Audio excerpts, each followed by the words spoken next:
Subscribe करें हमारे YouTube channel को और बेल आइकन को प्रेस करें हमारे लेटेस्ट वीडियोस को देखने के लिए।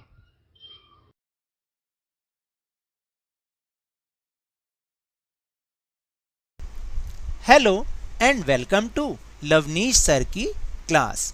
आज की ये शिक्षा निदेशालय राष्ट्रीय राजधानी क्षेत्र दिल्ली की वर्कशीट नंबर 5 जो कि क्लास 8 के स्टूडेंट्स के लिए ही है, यह ली गई है सामाजिक विज्ञान के भूगोल विषय से, जिसकी पाठ्यपुस्तक का नाम है संसाधन एवं विकास। और इसमें हम समझ रहे हैं पाठ नंबर 1 संसाधन को। और जिस टॉपिक पर आज हम इस वर्कशीट में चर्चा करेंगे वह है नवीकरणीय प्राकृतिक संसाधनों का संरक्षण।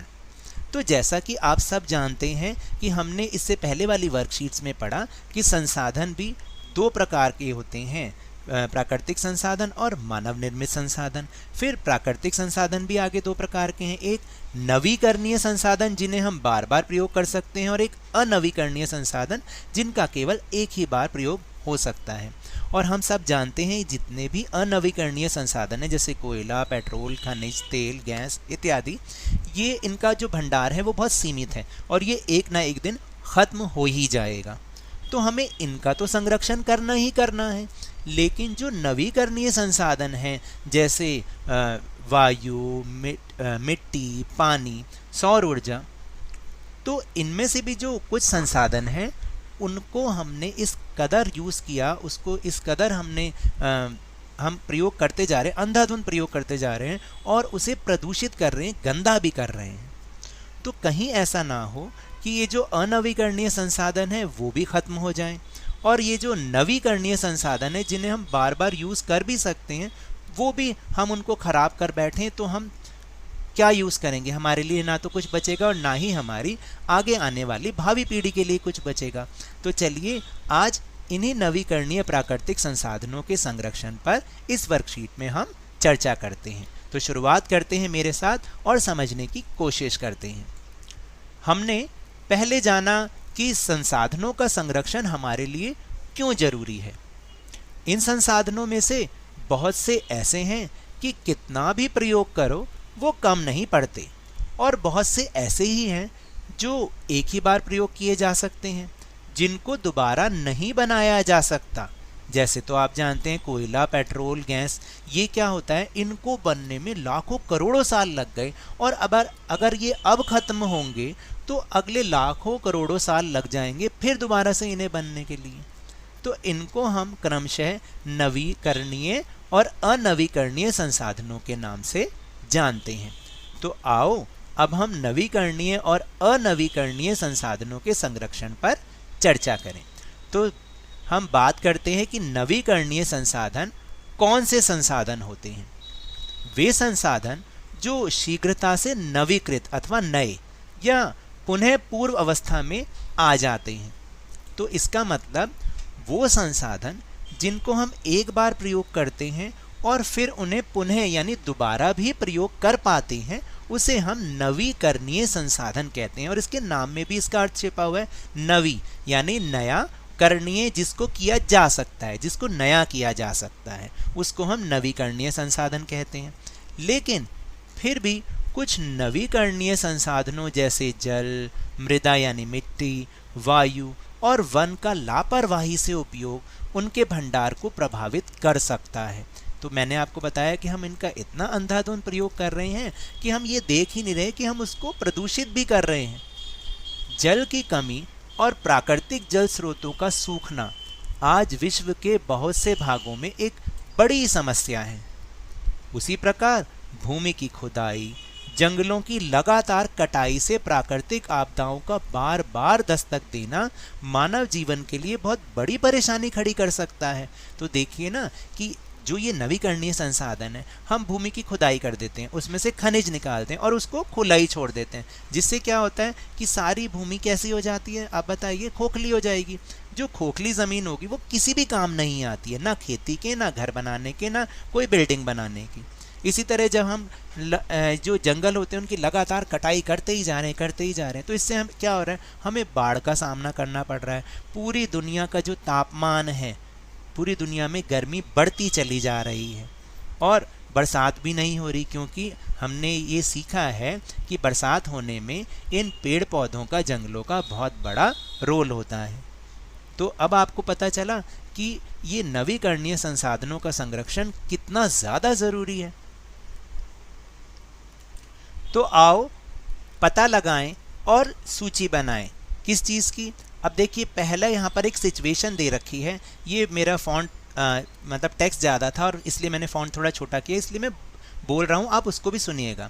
अगर धरती पर पीने योग्य जल कम हो जाए तो इसका आपके जीवन पर क्या प्रभाव पड़ेगा।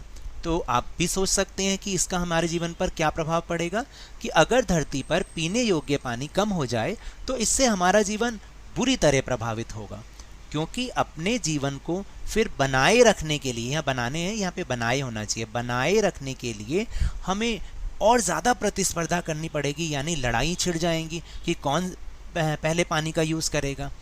और इसका अर्थ यह भी तो है कि फिर अगर साफ़ पानी नहीं होगा तो हम जो खेती बाड़ी करते हैं उसमें कोई प्रदूषित पानी तो नहीं डालते, तो इससे हमारी जो खाद्य आपूर्ति है, खाने पीने का जो भोजन है, उस पर भी कमी हो जाएगी। और फिर अगर पीने का जो पानी है वो ख़त्म हो जाएगा तो हमें प्रदूषित जल मिलेगा, जो भी खराब जल होगा उसको ही पीना पड़ेगा। तो इससे होने वाली जो बीमारियां हैं वो भी बढ़ती चली जाएंगी। फिर दूसरी सिचुएशन है कि अगर धरती पर जंगल समाप्त हो जाएं या जंगल समाप्त होते चले जाएंगे तो क्या होगा।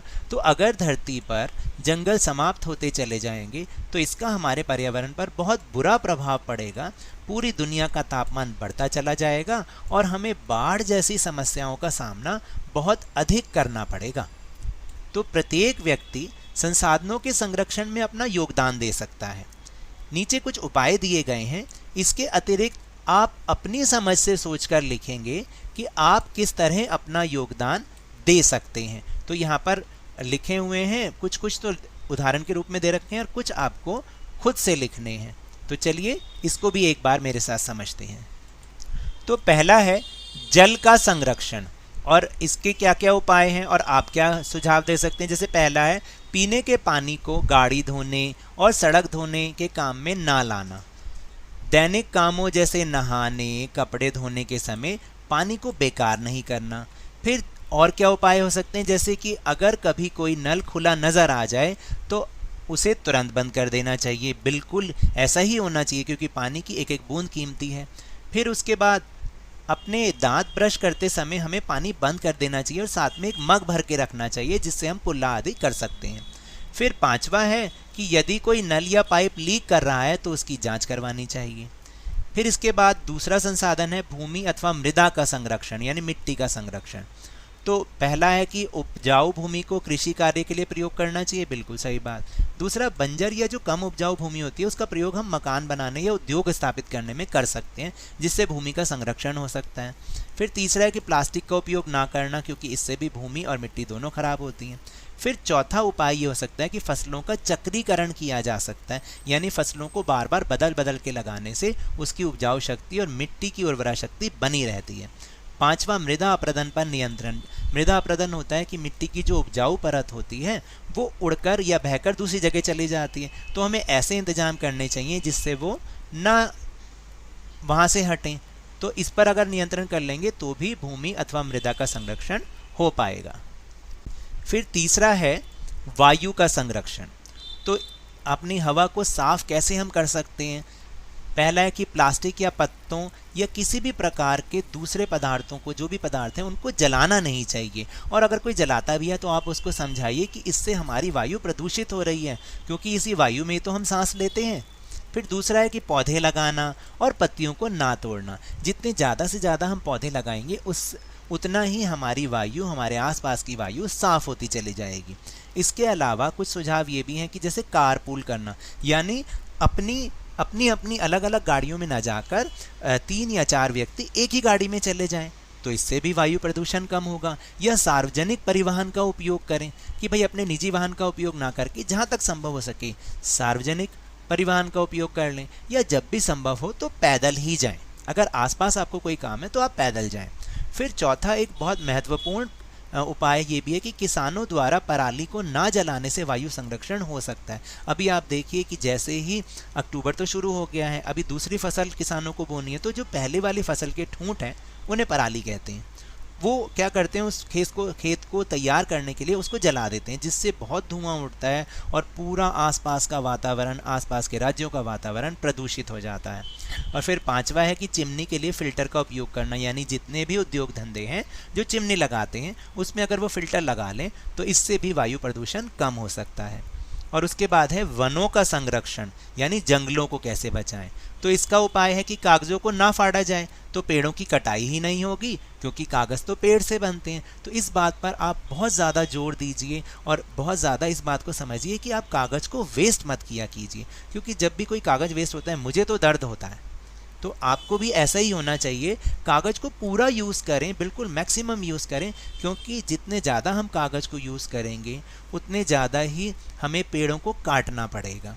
फिर दूसरा एक उपाय ये भी है कि किसी के जन्मदिन आदि कार्यक्रमों में पौधा उपहार में दे दें, ताकि उसके घर में भी पौधे लग जाएं और इस तरह से वनों का संरक्षण हो जाए। फिर वनों की कटाई पर नियंत्रण करना चाहिए, यानी ऐसे नहीं कि अंधाधुंध हम काटे चले जा रहे हैं। तो जिनकी ज़्यादा ज़रूरत है, जिन पेड़ों को काटने की ज़रूरत है, उन्हीं को ही काटा जाए, यानी नियंत्रण रख के काटा जाए।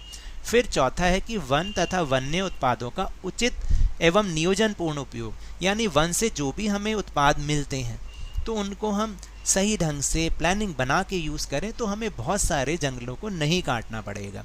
फिर पांचवा है कि लोगों को इस बात के लिए प्रेरित किया जाए कि वे अधिक से अधिक पौधे लगाएं। तो जितने ज़्यादा पौधे लगाएंगे उतनी ही ज़्यादा वनों का भी संरक्षण होगा और इससे हमारी वायु भी साफ होगी। पहला प्रश्न है कि नवीकरणीय संसाधन किसे कहते हैं। तो वे संसाधन जो शीघ्रता से नवीकृत अथवा पुनः पूर्व अवस्था में हो जाते हैं या आ जाते हैं, अर्थात जो एक बार प्रयोग करने के बाद भी फिर से प्रयोग किए जा सकते हैं, उन्हें नवीकरणीय संसाधन कहते हैं, जैसे जल, मृदा, वायु और सौर ऊर्जा आदि। दूसरा प्रश्न है कि पानी के दुरुपयोग को कैसे रोका जा सकता है। तो इसके कई सारे उपाय हैं, जैसे पीने के पानी को गाड़ी धोने और सड़क धोने के काम में नहीं लाना चाहिए। फिर दूसरा है दैनिक कामों जैसे नहाने, कपड़े धोने के समय पानी बेकार नहीं करना चाहिए।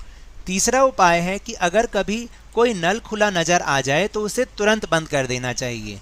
और चौथा है कि यदि कोई नल या पाइप लीक कर रहा है तो उसकी जांच करवानी चाहिए। और पांचवा है कि अपने दांत ब्रश करते समय पानी को बंद कर देना चाहिए, और साथ में आप पानी से भरा एक मग रख सकते हैं, जिससे आप कुल्ला आदि कर सकते हैं। फिर प्रश्न नंबर 3 है कि जंगल के संरक्षण के लिए आप के क्या सुझाव हैं, आप कैसे उसको संरक्षित कर सकते हैं। तो बहुत सारे उपाय हैं, जैसे वनों की कटाई पर नियंत्रण किया जा सकता है। फिर कागज़ को ना फाड़ा जाए तो पेड़ों की कटाई नहीं होगी, क्योंकि कागज़ तो पेड़ से ही बनते हैं। किसी के जन्म आदि कार्यक्रम पर पौधा उपहार में देना, ठीक है। और फिर चौथा है कि लोगों को इस बात के लिए प्रेरित किया जाए कि वे अधिक से अधिक पौधे लगाएं। और पांचवा है कि वन तथा वन्य उत्पादों का उचित एवं नियोजनपूर्ण उपयोग करने से जंगलों का संरक्षण किया जा सकता है। फिर चौथा प्रश्न, भविष्य के लिए संसाधन संरक्षण क्यों जरूरी है। तो इसका उत्तर है कि इसमें कोई संदेह नहीं है कि कोयला, खनिज, तेल और गैस भंडार अपनी अत्यधिक मांग के कारण शीघ्र ही कुछ दशकों में समाप्त हो जाएंगे। तो ऐसी स्थिति में इन साधनों का संरक्षण बहुत ज़्यादा जरूरी है। हमें इन संसाधनों का उपयोग इस प्रकार करना चाहिए कि हम उनका लंबे समय तक प्रयोग कर सकें, और इसका फ़ायदा ना केवल वर्तमान पीढ़ी को हो, बल्कि जो भावी पीढ़ी है, भविष्य की पीढ़ी है, वे भी इसका फ़ायदा उठा सकें। इसलिए भविष्य में संसाधनों का संरक्षण बहुत ही आवश्यक है। तो ये तो थी आज की वर्कशीट। अगर मेरे इस तरह समझाने से अब आपको थोड़ा थोड़ा समझ में आने लगा है ना, तो इस चैनल को ज़्यादा से ज़्यादा सब्सक्राइब कीजिए, लाइक कीजिए और बहुत ज़्यादा शेयर कीजिए, और मेरे साथ इसी तरह वर्कशीट को समझते रहिए, लेकिन ध्यान मन लगाकर और पूरी मेहनत के साथ पढ़ते रहिए। धन्यवाद।